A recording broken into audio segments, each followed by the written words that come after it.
Did you have a conversation? Mr. Chairman? I am tired of this. Tonight, we'll take a deep dive into why so many people hate politics. That you just be quiet. And how we can fix it. What do you have a higher opinion of, Congress or dog poop? See how and why we pulled apart and what it may take to bring us together. This is Money, Power, and Politics.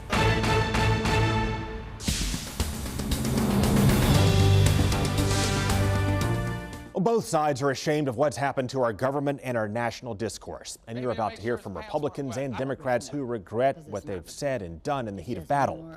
We'll start with a look at how we've changed and why American politics was rough and ugly from the start. Where I could stand in the middle of Fifth Avenue and shoot somebody and I wouldn't lose any voters, okay? President Trump often speaks in what he calls truthful hyperbole, or what he would call harmless exaggeration.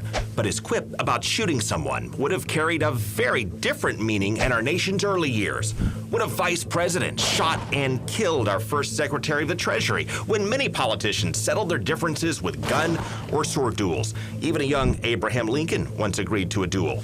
And when a politician was beaten in Congress, they literally meant beaten in Congress. There is precedent for a senator being beaten with a cane. Fast forward to the 1960s, politics still got pretty rough, especially at the national conventions. I'm sorry to be out of breath, but somebody belted me in the stomach. So we cannot romanticize yesteryear. There never was a golden age of civility in American politics. I think we've got a bunch of thugs here.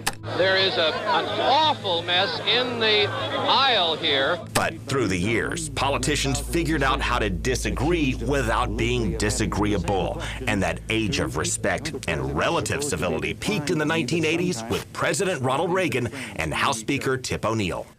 And Mr. Speaker, I'm grateful you have permitted me in the past, and I hope in the future, that singular honor, the honor of calling you my friend. One of the finest moments of government was 1983. Social Security was within 6 months of going bankrupt. Two old Irishmen, one named Ronald Reagan and another one named Tip O'Neill, they decided that they were going to solve this problem. And that was one of the stellar examples of government in crisis coming together in a bipartisan way. Tip O'Neill and Ronald Reagan are a case study on respect. They both had completely opposite views in some areas. They were both patriots. They both loved the country. They both knew what it took to defend this country. They had discussions, they have frequent discussions. At the White House, they had dinners, they had whiskeys, they had all kinds of discussions, and they were able to accomplish great things from this country. I don't believe that that has happened in the past 10 years. It has not, because voters and federal lawmakers have pulled apart for a lot of reasons. We'll start in the 1980s, because while civility may have peaked in the Reagan years, that's also when both parties developed a gender gap. President Reagan lost ground with women, and he gained ground with men on policy. I've always felt the 9 most terrifying words in the English language are, I'm from the government and I'm here to help. And as that gender gap widened, the two main parties also pulled apart. Conservative Democrats like Les Miller turned on their party as it moved to the left. I wish we lived in the day where you could challenge a person to a duel. And progressive Republicans like Charlie Crist left their party as it moved to the right. Because there is one thing I know for certain. I'm running as a Republican. As an independent, I can't tell you how comfortable I am as a Democrat. Republicans used to have a big moderate and liberal wing in the Northeast and in California, and Democrats used to have a big moderate or conservative wing in the South. That helped balance the parties and naturally moderated our politics. But as the gender gap took hold, and the country was rocked by President Clinton's sex scandal and impeachment, and then a divisive and unpopular war under President George W. Bush, both parties lost one of their wings and pulled harder to the right and harder to the left. And as that happened, each party began to dominate different regions of the country, which gave them more power to draw their state's election maps and manipulate the congressional districts to their advantage. Now, what has changed over the years? The gerrymandering of congressional districts so that you have a predetermined outcome before the November election. You know who's going to win. Well, that goes back more than 200 years to a man named Elbridge Gerry. To reward his party, he signed a law to redraw the districts of Massachusetts. And one of them was so rigged and squirmy, critics said it looked like a salamander, so they mockingly called it a Gerrymander, and over time, gerrymander. It came to describe the way politicians stack their districts with voters from one party or the other to keep their districts safe. And both parties have done an awful lot of stacking in the past 20 years. It is in part because we have a closed primary system and we have gerrymandered districts to protect incumbents on Republican and Democratic sides, which for 20 years has led Republicans and Democrats to realize their path to getting reelected is to cater only to their base and to speak down to the other side, because otherwise they'll be primaried for not being a good enough Republican or Democrat. Moderate, which by definition means keeping reasonable limits, became a dirty word in politics. Dewhurst has served as a moderate Republican. Meanwhile, the U.S. Supreme Court opened the floodgates to big money. Now special interests can spend unlimited cash smearing candidates they don't like. Now the unhinged left is endorsing and applauding shooting Republicans. When will it stop?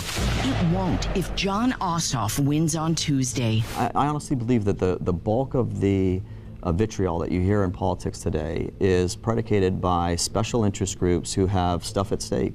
So, and it doesn't matter if it's left or right, all the groups are entrenched, they're fighting for their territory, and they've moved in the last 20 years to these scorched earth policies. And as money got more and more of a chokehold in elections, politicians spent more and more time raising money and less time getting to know one another in Washington, and gridlock set in. Too many legislators are overly beholden to the special interests, and that's got to change. Politicians are selfish people. They're never going to do what's not in their best interest. We've seen that over and over. Vote these people out. Voters have been fed up for years. Dysfunctional, dishonest, inept. But as they try to change course, they may have overcorrected by pushing out experienced dealmakers like Indiana Senator Dick Lugar and replacing them with mavericks who ran on fighting for change. We will not compromise. But the more they fought, the less they changed. Object. That side's already made up his mind. This side has already made up his mind. And so in both parties, the art of compromise and even the meaning of bipartisanship was lost. Bipartisanship means they have to come our way. Coming up, we'll take a hard look at how the dysfunction in Rancor accelerated in the past couple of years, who's responsible, and a list of solutions from Republicans and Democrats. The parties, politicians, and voters have been pulling us apart for decades, but the tension and hostility really took off during the Trump and Obama years. My presence on this stage is pretty unlikely. Senator Barack Obama took off as a national star by calling for unity. There is not a liberal America and a conservative America. There is the United States of America. But his call for hope and change hit roadblocks from the start. No, no, no. Not God bless America. God damn America. The angry and inflammatory sermons from Obama's pastor turned the race to issues of race. And that took off after Obama won. Hillsborough Commissioner Les Miller said it struck him when he heard a protester on the news. They were asking her, how do you feel about President Obama being president? She went off on why should we have to have a colored man being president of the United States when he even was born in the United States. He was born in Hawaii. Don't you do it! Controversies over race flared up over and over again. Professor Gates then shows his ID to show that this is his house. And at that point, he gets arrested for disorderly conduct. From the Henry Gates arrest and beer summit to the death of Trayvon Martin and the Zimmerman trial. The jury fined George Zimmerman not guilty. You're violating the state-imposed curfew. To the shooting of Michael Brown and the conflict in Ferguson. It all stoked controversy and resentment and inflamed the nation on a fault line of race. And the since debunked birther movement that claimed Obama was a foreigner took off. This country is going backwards, and race relation and the hatred is just so prevalent. So in Miller's opinion, the nation's first biracial president struggled to bring people together because of his race. Why? Because of the color of his skin. He was African American. We still have not been able to wrap our hands around race relations and trying to bring people together to understand each other's culture. Meanwhile, President Obama's first challenger, John McCain, picked a running mate in Sarah Palin, who fired up angry conservatives and fed their worst fears about Obama. Now, this is not a man who sees America as you and I see America. Our opponent is someone who sees America as imperfect enough to pal around with terrorists who targeted their own country. And in his first year in office, Obama drove more division by pressing for jarring changes to our healthcare system. Republican leaders in Congress decided to try to wait him out and oppose him at every turn, and Obama responded by cutting them out. He signed Obamacare without a single Republican vote. And then those grassroots conservatives Palin had revved up got payback with the Tea Party revolution. Republicans took over Congress. Obama held the White House 2 years later. Gridlock set in for years, and the president broke a big campaign promise. We're not going to use signing statements as a way of doing an end run around Congress. Whenever I can act on my own, I'm going to do that. The president, who ran against going it alone, decided to work around Congress and go it alone. The biggest problems that we're facing right now have to do with George Bush trying to bring more and more power into the executive branch and not go through Congress at all. Wherever and whenever I can take steps without legislation, that's what I'm going to do. Then the tension in rancor escalated in 2016 with the race to succeed Obama, with the war between Clinton and Trump. Well, I think the campaign last year had a lot to do with it. It was a rough campaign, the presidential, I mean. And, you know, once you get started on that kind of rhetoric and discourse, it's hard to ratchet back. Fat pig. Real quotes from Donald Trump about women. He's the devil. He made a deal with the devil. President Trump had been a leading proponent of the birther movement, and as a candidate, he fed off of fears that had been building for years as our nation's economy and culture changed. It's breeding resentment along lines that I'm not comfortable with, racial lines, demographic lines, ethnic lines. We're scared. We're scared of an Obama presidency. Here's how John McCain responded to his supporters' fears in 2008. He is a decent person and a person that you do not have to be scared as President of the United States. McCain tried to defuse it. He's an Arab. He is not. No. No, ma'am. He's a decent family man, citizen that I just happen to have disagreements with. Now here's how Trump handled a similar situation in his race for president. From White Plains, amen, okay? We problem in this country, it's called Muslims. We know our current president is one. Right. You know he's not even an American. We need this birth question. certificate, man. But anyway, we have training camps growing where they want to kill us. Mm-hmm. That's my question. When can we get rid of We're going to be looking at a lot of different things. And, you know, a lot of people are saying that. Trump also won by ridiculing his rivals. As I say, crooked Hillary, crooked Hillary. So when little Marco spews his crap, be crazy Bernie. He's a crazy man. Lion Ted. And it worked. I heard Lion Ted was going to be here, so we had to come represent. The Lion. Once again, Lion Ted! Voters rewarded Trump. America is a better country. Without you. Thank you for those kind sentiments. By helping him heckle and humiliate his opponents. You look like a fish monster, and you're a terrible person! And Trump's opponents responded by belittling him. I tell you what I really think of Donald Trump. This man is a pathological liar. Listen, Donald Trump is a serial philanderer, describes his battles with venereal disease as his own personal Vietnam, of a braggadocious, arrogant buffoon. And so the race and our national discourse degenerated into a volley of personal insults that persist to this day. And so today, it's not enough to say the other side is wrong and here's why. It's almost an immediate step towards demonizing the other side. They're not just wrong on this issue, they're evil, they're horrible. And the candidates say the media has propelled that in a couple of ways. Not all media, but a good portion of the media has taken sides. First, the media splintered into thousands of sites and channels that focus on commentary from one side or the other, so many people don't take in facts or perspective that may challenge their point of view. So both sides stay locked in. We tap into what we want to see and what we want to hear. And politicians also discovered talking trash gets them far more coverage than talking policy. I think there's a cycle here too. When I ran for president, I got more coverage on the days that I said bad things about other people than I did anything else. I gave speeches about child tax credit, I gave speeches about foreign policy, I gave speeches about all sorts of things. Those got nothing, nowhere near the amount of coverage that it got when I went after the president. And that's why Senator Marco Rubio dove into insult comedy. But he wanted a full-length mirror. Maybe to make sure his pants weren't wet. I don't know. Accusing Trump of wetting his pants, among other things. He's taller than me. He's like 6'2", which is why I don't understand why his hands are the size of someone who's 5'2". Have you seen his hands? They're like this. And you know what they say about men with small hands? When I was doing that, all these networks would cut in live to events they never cut in live before.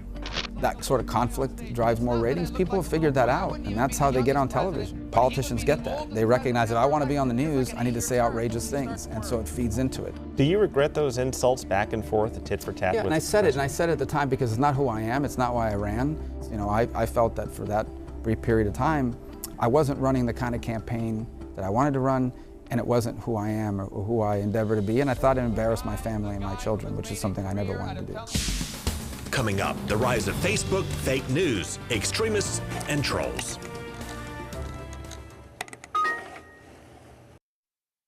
While parties, politicians, and special interests have all driven us apart, so have changes in how people communicate. I think the Civil War is already coming. This is Augustus Saul Invictus. Do you consider yourself to be dangerous? I would hope so. He was a fringe candidate who ran for Marco Rubio's Senate seat in 2016. So when you speak of total insurrection, you're speaking of violent insurrection. I am. Most people may write him off as a dangerous crank, but in the age of social media, people dismissed as cranks connect with others across the nation who have also been dismissed as cranks, and they draw support from one another. And then they're no longer isolated. Augustus Saul Invictus built a following online and became a driving force in the white nationalist rally in Charlottesville. There's his name, third down from Richard Spencer. Beyond the rally, they feed off of social media, and while it transforms the way radicals communicate, coordinate, and inject their views, it has also transformed how mainstream Americans interact with one another. It's less personal and can be far more toxic. It has always struck me that it's a little less personal. I mean, you and I are looking each other in the eye right now, and you don't see a whole lot of that human interaction as much as we used to before everybody had a device. On social media, things that shock people and make them angry tend to draw the strongest reaction, which drives a feedback loop because that's what social media algorithms drum up and highlight. It amplifies things that may be very uncommon that get people very worked up. Social media is designed to keep pushing out stuff that pushes people's buttons. Among other things, old battles play out on the virtual battlefield, and that winds up affecting what our government focuses on. Get a cycle that stokes anger and division in an age in which people from different perspectives don't often mix unless they're slinging insults through a keyboard. My friend, Steve Scalise, member of Congress who was recently shot in the hospital. The hospital issued a statement saying he's in critical condition, and a Twitter follower with thousands of followers said, "You're wrong, he's in stable condition." Now, they were telling the hospital that the hospital was wrong. And so this technology that connects the world ironically makes it much harder for many people to connect. If you're in the business of tearing people down, anybody can do that. Anybody can do it. Building things up and creating things, that takes talent. Florida's Republican House Speaker Richard Corcoran and Democratic House Minority Leader Janet Cruz say it also takes people willing to put down their clubs. I think that we need more of that. We need to return to that. You know, Richard Corcoran and I oftentimes get together for lunch. We agree to disagree on certain issues, but we work together on the issues that we can work together on. Coming up, specific ideas and possible solutions to break the gridlock, cut out the insults, and find common ground. For the past half hour and for much of this year, we've shown you how gridlock and hostility and dysfunction took over Washington. Now it's time for solutions, starting with some specific ideas from the politicians themselves. You know, back in the founding of this country, they would call each other all kinds of names, but communication was slow. Now it's instant, which drives politicians to accentuate conflict. But Senator John McCain had an answer for that. Stop listening to the bombastic loudmouths on the radio and television and the internet. To hell with them. Meanwhile, both parties try to run over each other by exploiting or working around the rules. They could restore some civility by restoring regular order. Meanwhile, Florida House Speaker Richard Corcoran proposes term limits for Congress. If we had 8-year term limits across the board on the federal level, I promise you'd see a drastic decline in the rancor that you're talking about. Former Congressman David Jolly suggests redrawing congressional districts to make them more competitive between the parties. Plus, open primaries so anyone can vote in any race. Plus, tough new restrictions on raising money. Simply prohibit members of Congress, your elected officials, from asking you for money. It gives them their time back to do the job they were elected to do. Former Florida Governor and Senator Bob Graham says we need to commit more to teaching civics in public schools instead of cutting it as the legislature has. And voters can clean the toxic environment that's infecting our politics by rewarding more candidates who speak to civility on both sides. Well, that's just the start. We have a list of proposals from policymakers, activists, professors, and voters on Facebook. David Jolly and Patrick Murphy have also committed to a series of town halls all across the state of Florida on how to break the gridlock. And you'll find a series of long-form interviews and investigations on our YouTube channel. Search for Craig Patrick's Money, Power, and Politics and click subscribe. Meanwhile, we'll continue to push for solutions every week on Money, Power, and Politics. Thank you for watching.